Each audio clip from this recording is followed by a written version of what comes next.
ഞങ്ങൾ ആദ്യം താമസിച്ചത് ഭയങ്കര ദൂരെയായിരുന്നു. എന്നുവെച്ചാൽ സ്കൂളിലൊക്കെ പോകണമെങ്കിൽ ഒത്തിരി കിലോമീറ്റർ നടന്നു പോകണം. ബസ്സും കാര്യങ്ങളൊന്നും ഇല്ല. 18-19 വർഷത്തോളമായി വാടകയ്ക്ക് താമസിക്കുന്നത്. അതെ. ഇപ്പോൾ ചേട്ടായി ജോലിക്ക് കുവൈറ്റിൽ പോയിട്ടും ചേട്ടായി പഠിച്ചത് MBA ആണ്. പക്ഷേ ജോലി കിട്ടിയത് +2 ഡിഗ്രി ലെവൽ ജോലിയായിരുന്നു കിട്ടിയത്. അപ്പോൾ അത് ഭയങ്കര സങ്കടമായിരുന്നു. ഇപ്പോൾ പക്ഷേ അവൻ ആഗ്രഹിച്ച ജോലിയാണ് ചെയ്യുന്നത്. ബെൻസ് കാറിന്റെ കമ്പനിയിൽ ഇപ്പോൾ മാനേജറായിട്ട് ജോലി കിട്ടി. ജോലി ലഭിച്ചു. കരങ്ങളടിച്ച് എല്ലാവരും കർത്താവിന് നന്ദി പറഞ്ഞാട്ടെ.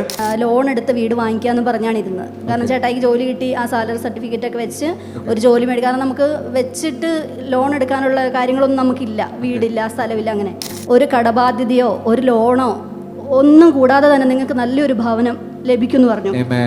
ഒരു 1.5 ആഴ്ച ആയപ്പോഴത്തേക്കിന് നമ്മുടെ കയ്യിൽ എത്ര രൂപയാണുള്ളത് അതിനനുസരിച്ച് നല്ലൊരു വീടും, അതായത് തൊടുപുഴയിൽ നിന്നൊരു 10 മിനിറ്റ് പോലും ഇല്ല, തൊടുപുഴ ടൗണിൽ നിന്നൊരു 10 മിനിറ്റ് പോലും ഇല്ല, നല്ലൊരു വീടും സ്ഥലവും നമുക്ക് കിട്ടി, വാങ്ങിക്കാനിടയായി.